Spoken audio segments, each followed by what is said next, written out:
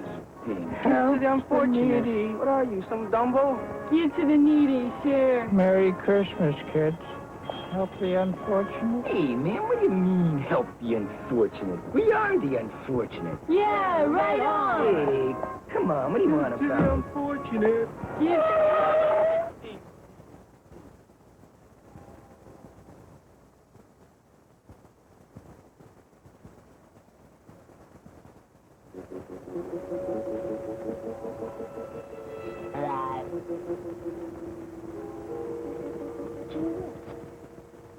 It moved.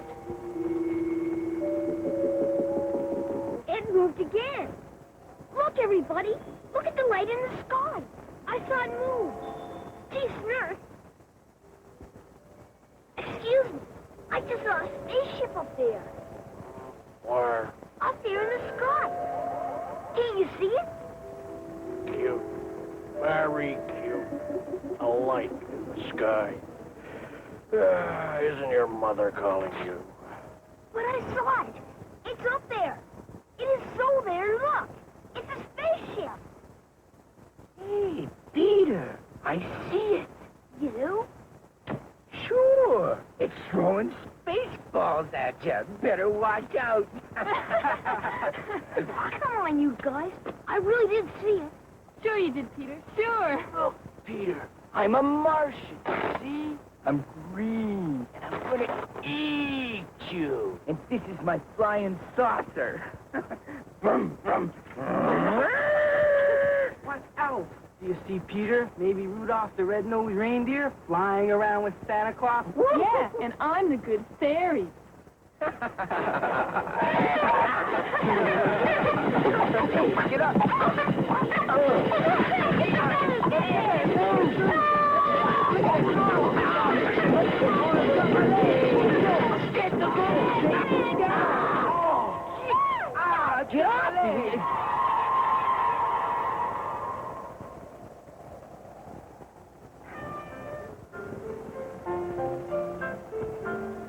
People around me, I do not go.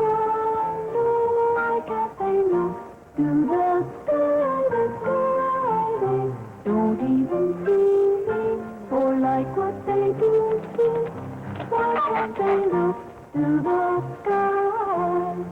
To me, their world is a tiny place. I can't say are there more like me?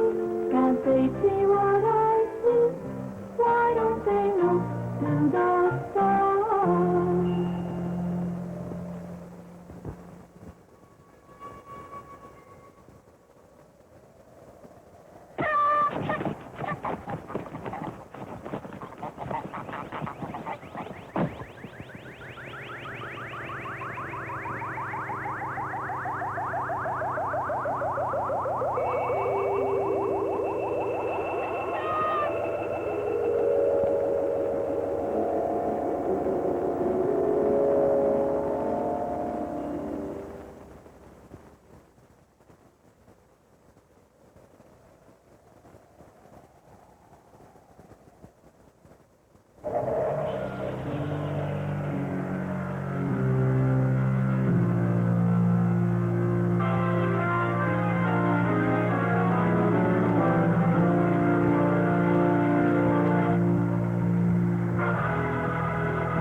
Hi, I'm Peter.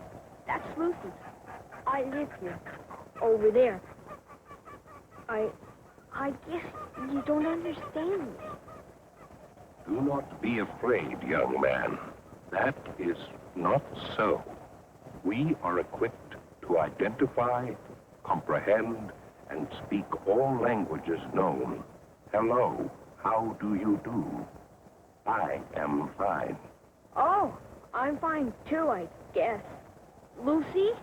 Our scientists have recently detected, 2,000 years ago Earth time, in the 79th Mervent, a transitory celestial phenomenon of the Merbundian class. Huh? What Plutarch is trying to say is that in the heavens visible to many worlds, there appeared for a brief time a great star, which manifests itself in the heavens. Oh, you must mean the Star of Bethlehem. Star of Bethlehem? That has no meaning. Our mission is to search for the meaning of that star. You must mean Christmas. Did you come for Christmas? Christmas? Christmas? What is Christmas? How do we measure it? You don't. The star that you saw shone over Bethlehem because Jesus Christ was born there. He was very special. This is his birthday. We celebrate it every year with love, peace, and caring for others. And that's Christmas. Then that is what we've come for. Well, come on. We'll show you.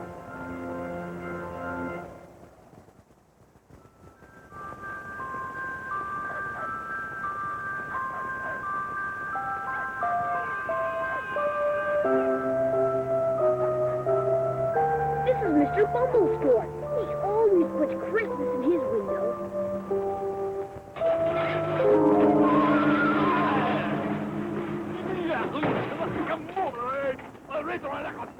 Hey, George, did you hear about the alien invasion? Edna said a UFO landed outside of town. Oh, sure. Sounds like a publicity stunt to me. I'll bet it's that new store trying to steal my business. Some people will do anything. Yeah, George, I see what you mean. I'm blood. Is this love, Peter?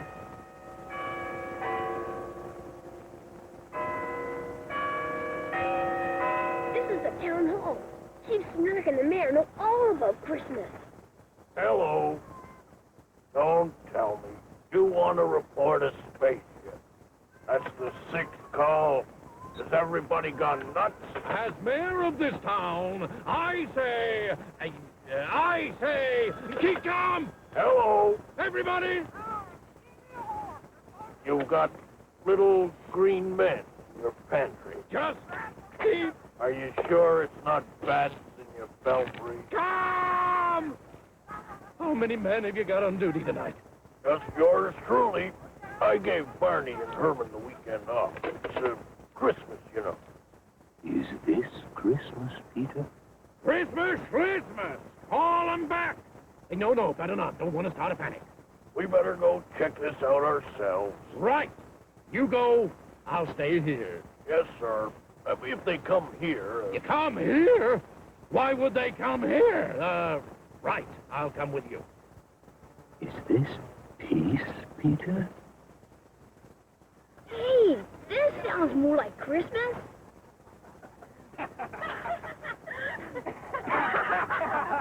What are you having for Christmas dinner? Same as usual.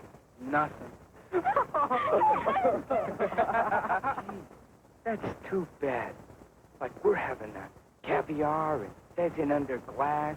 Yeah, and pâté foie gras and roast goose and... Hang on. What did you say? Ready to foie gras? No. Roast goose. I wouldn't mind having some of that.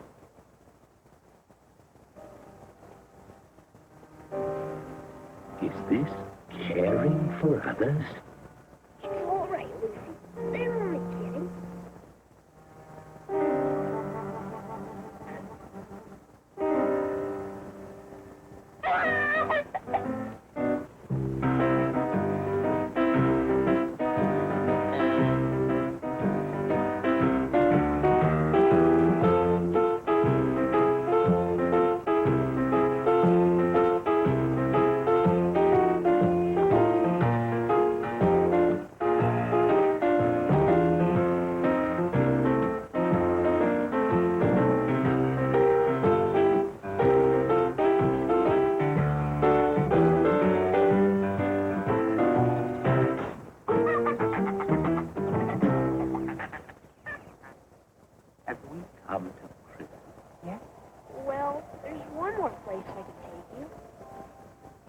How's the tree coming, Martha?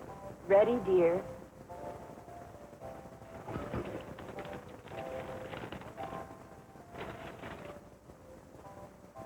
Isn't that thing finished yet, Granny? Almost, Walter. Be patient. You don't have to make things anymore, Grandma. You buy them. You don't buy Christmas, Martha.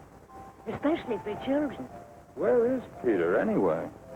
You don't think he went looking for that flying saucer thing, do you? Land sakes. Flying saucers. Space folk. what nonsense. Hi, everybody. Guess what? We've got visitors for Christmas. They're strangers in town. Strangers? Tonight? Peter, I have told you 1,000 times not to talk to strangers. Hello. How do you do? I am fine. Our mission is peaceful. We intend no harm. We are allowed only to observe. It's forbidden for us to interfere. We've come in search of the meaning of the Bethlehem stone. I just don't understand. They came for Christmas. My. Men from Mars. Come in. Come, sit by the fireplace and warm yourselves. Oh, Peter, we'll need some more wood. Come on, Lucy. You two outside.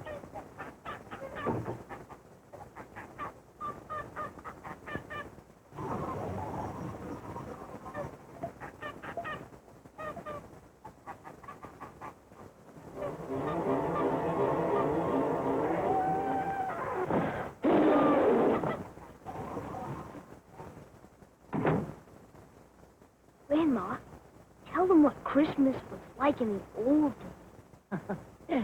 Oh, my. When I was a young girl, Christmas was the happiest time of the year for everyone. My father would search for a tree in the forest and bring it home to us. Land sakes, it would touch the ceiling. We, made all our decorations in those days. Stringing popcorn, tying little red bows on the limbs of the tree. Oh, goodness gracious, it was so beautiful. You mean like this?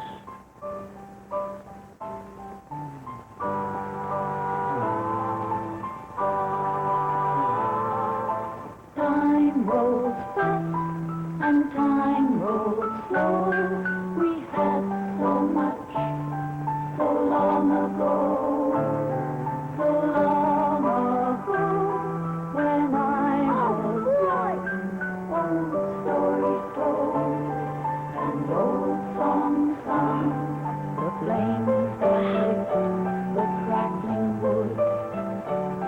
And smells of birch-tree fire and food. Each year it all returns to me the way that Christmas used to be.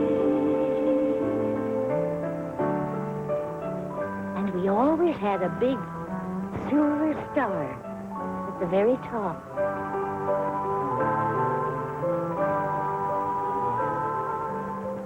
Branches of fir were spread over the mantel of the fireplace.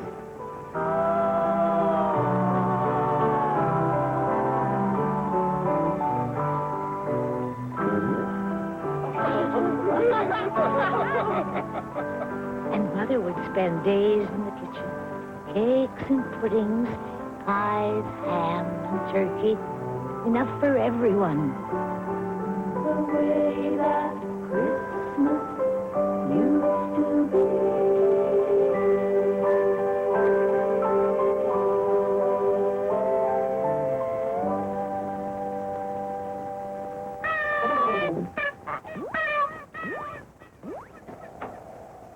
Oh, it's Marvin. He's got Lucy.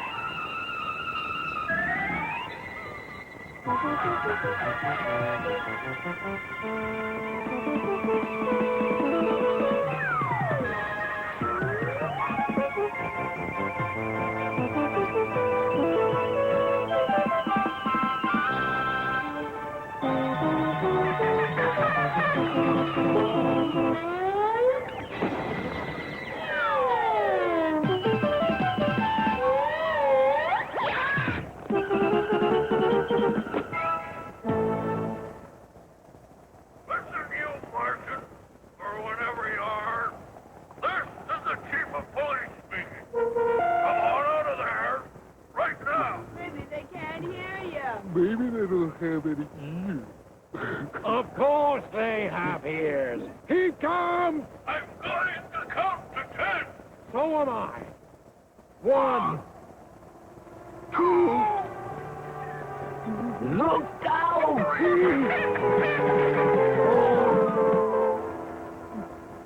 5, 6, 7. Stop thief! A robbery? Now that's more like it. 8. After them!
Their manual defines help as giving a Malfoy, hand. you know we cannot interfere.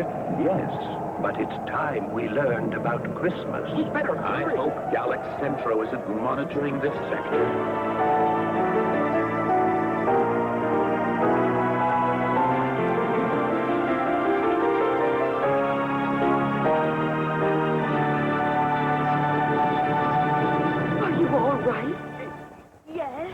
We did it! You see? All you had to do was keep... Hello. How do you do? What about him? He ought to be ashamed of himself stealing that goose. And on Christmas Eve, too. He ought to be in jail. That'll fix him. Throw away the key. That's Wait, trouble he's there is caused. something we do not understand. Why did he steal the goose? Because he's no good. Because he's mean, clear through. Maybe it's because he was hungry. How could someone go hungry if this is Christmas? Because we were so busy thinking about ourselves. We never thought about other people. That is possible.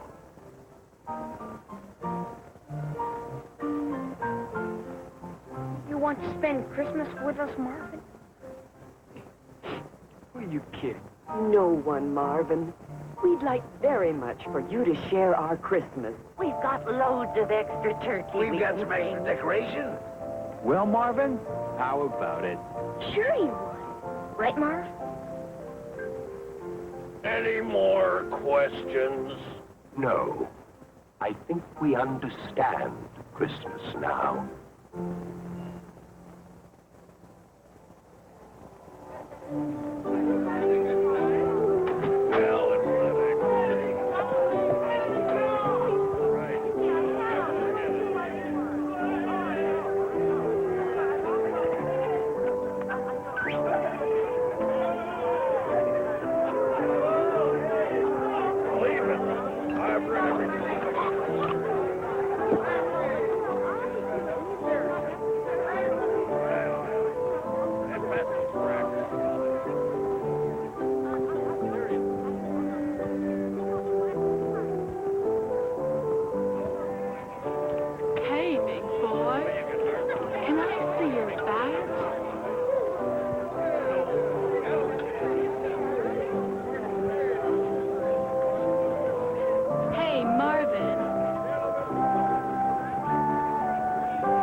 generous, kids. Help the unfortunate. Where did the boys go? I'm sure I just saw them. Peter, Marvin,